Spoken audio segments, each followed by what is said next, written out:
मगर आप ऐसा कौन सा मेहनत कर रहे हैं कि 12th में भी टॉप कर लिया और पहली बार में नीट भी निकाल लिया? कि नीट एग्ज़ाम में काफ़ी स्कैम हुए हैं, उसके रिजल्ट में भी स्कैम हुए हैं। कुछ 2 विद्यार्थी हैं जिनके नंबर 718 और 719 आए हैं। जो रैंक आपका आया है उस हिसाब से देखा जाए तो सबको ये शक हो रहा है कि आपने कहीं बेहतरीन ट्रेनिंग ली है।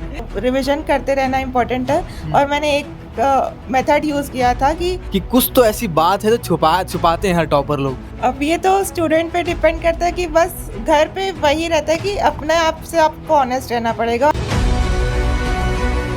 हमारे साथ इस वक्त श्रुति अग्रवाल हैं जो 12th बोर्ड का जब एग्ज़ाम आया था, रिज़ल्ट आया था सीबीएसई बोर्ड का, तब ज़िले में जो टॉप कौन किया जब ये मालूम पड़ा तो सबसे पहले श्रुति अग्रवाल का नाम आया और सभी लोग जो है इनके घर आकर इनसे बातचीत करने की कोशिश किए। ये कैसे बोर्ड में टॉप कर लिए ये जानकारी इनसे इकट्ठा करने के लिए पहुंच गए थे, मगर इस बार मैं फिर से इनके पास पहुंच चुका हूं और कारण है कि श्रुति अग्रवाल ने नीट 2024 के एग्ज़ाम पर भी टॉप किया है। 720 नंबर में 706 नंबर इनके आए हैं, रैंक 436 476। तो मेरा नाम मनीष है और आप केपी न्यूज़ देखना शुरू कर चुके हैं। नीट 2024 के एग्ज़ाम में भिलाई शहर में श्रुति अग्रवाल ने दूसरा स्थान प्राप्त किया है और क्या कुछ इनकी तैयारी थी और 706 नंबर लाने में कितनी मेहनत लगी और नीट एग्ज़ाम इनके लिए कितना भारी रहा, इस बारे में थोड़ा बताइए। बहुत अच्छा लग रहा है, रिज़ल्ट आ गया। मेहनत तो पूरा किया था मैंने 2 साल और सोचा था 700 प्लस आ जाए। अच्छा लग रहा है। अच्छा, 700 प्लस लाने के लिए जो है सबसे ज़्यादा मेहनत करनी पड़ती है और कुछ लोग होते हैं कि जो नीट ट्राई करते हैं। आप जो है पहली बार में ही निकाल लिए हैं या फिर एक दूसरा नहीं, पहला पहली attempt बार में हाँ। है ना?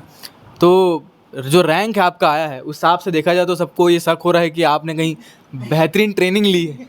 हाँ, मैंने एलन कोटा का ऑनलाइन क्लासेस किया था, एलन डिजिटल नाम से। अच्छा। तो वहीं से मैं 2 साल पढ़ी हूँ पूरा। अच्छा, तो ये डिजिटल युग में ये जो ऑनलाइन नुस्खा है ये बढ़िया काम आ रहा है, घर बैठे पढ़ाई इतनी बेहतरीन हो रही है कि सीधा रैंक आ जा रहा है अच्छा हाँ। खासा। अच्छा, तो अभी नीट एग्ज़ाम को लेकर एक कंट्रोवर्सी काफ़ी ज़्यादा चल रहा है कि नीट एग्ज़ाम में काफ़ी स्कैम हुए हैं, उसके रिज़ल्ट में भी स्कैम हुए हैं। कुछ 2 विद्यार्थी हैं जिनके नंबर 718 और 719 आए हैं। तो इस बारे में जब आपको मालूम पड़ा तो ये क्या पॉसिबल है, आपको क्या लगता है? मेरे को पहले तो लगा था कि ये पॉसिबल नहीं है, पर जैसे मैंने देखा कि ट्विटर पे एनटीओ वालों ने ट्वीट किया है कि क्योंकि टाइम कम होने की वजह से उन्होंने कुछ स्टूडेंट्स को ग्रेस मार्क्स दिया है, जिसके कारण उन्होंने 718 और 719 मार्क्स दिए हैं। अच्छा, और उससे पहले जो पेपर लीक होने के बारे में काफ़ी ज़्यादा जानकारी मिली थी लोगों के बीच में, जब आप एग्ज़ाम देकर आए थे और एग्ज़ाम देने के दौरान आपका क्या अनुभव रहा था और एनटीए वालों के द्वारा व्यवस्था कैसी थी? व्यवस्था पूरा बहुत अच्छी थी। एग्ज़ाम बहुत शांति से हुआ था, कोई डिस्टर्बेंस नहीं था और वहाँ के टीचर्स, इन्विजिलेटर्स भी अच्छे थे। अच्छा, तो एग्ज़ाम देने के बाद जब ये खबर बहुत ज़्यादा वायरल हो गई कि स्कैम हुआ है और पेपर लीक हो गया है, तो इसके बाद आपके अंदर कोई शंका आई कि क्या हाँ, कहीं हमारे एग्ज़ाम के साथ कोई लफड़ा ना हो जाए? हाँ, डर तो लगा, पर फिर वही मैंने टीचर से बात की तो उन्होंने बोला कि चिंता मत करो, सब ठीक होगा करके। अच्छा, आपने बोला था कि नीट एग्ज़ाम मुझे क्रैक करके एम्स जाना है और मेरा सीधा गोल जो है डॉक्टर बनने का है। तो आपने इसलिए पढ़ाई भी काफ़ी ज़ोरदार करी है और नीट का एग्ज़ाम भी काफ़ी ज़ोरदार तरीके से निकाल लिया है। तो क्या लगता है कि जितना अंक आया है एम्स आपको बुला लेगा कि नहीं? हाँ, बुला लेगा। बुला लेगा। अच्छा, तो कैसी तैयारी रही है? कैसा समय आप दिया है आपने पढ़ाई में? जो आपकी जो व्यवस्था थी पढ़ाई करने की, थोड़ा उसके बारे में हमारे दर्शकों को बताइए क्योंकि काफ़ी बच्चे हैं जो नीट की तैयारी कर रहे हैं। मैं रेगुलर स्कूल स्टूडेंट हूँ। मेरा सुबह 7 बजे से 1 बजे तक स्कूल रहता था। उसके बाद मैं घर आती थी, खाना खाती थी, फिर 2 घंटा मेरे को मिलता था क्लासेस के पहले। उसमें मैं पिछला पढ़ाया हुआ पूरा रिवाइज़ करती थी। फिर मेरा 4 से साढ़े 8 तक कोचिंग क्लासेस रहती थी।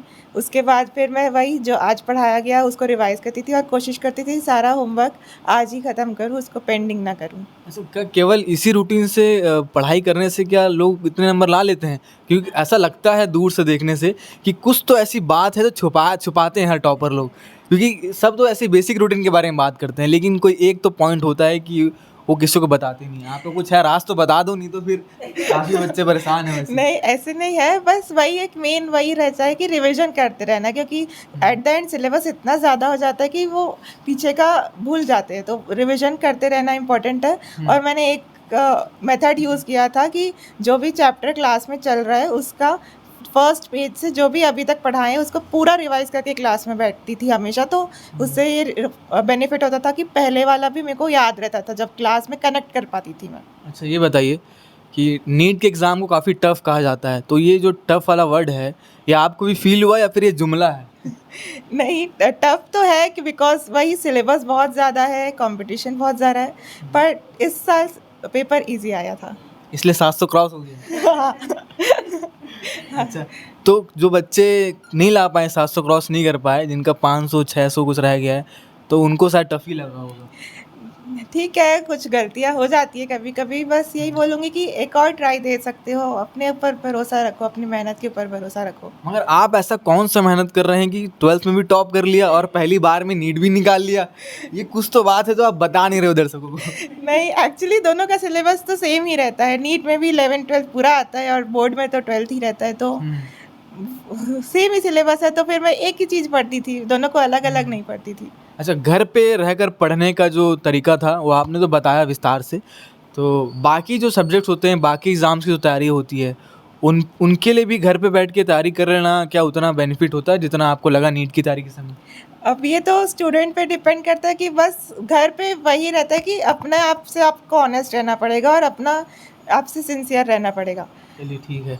तो देखिए श्रुति अग्रवाल जो है काफ़ी ज़्यादा ईमानदार है अपने पढ़ाई के प्रति और अपने लक्ष्य के प्रति।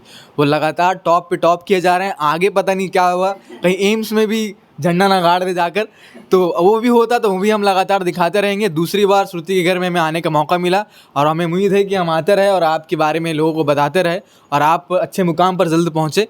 केपी न्यूज़ को लगातार देखते रहिए, केपी न्यूज़ को सब्सक्राइब जरूर करिए। धन्यवाद।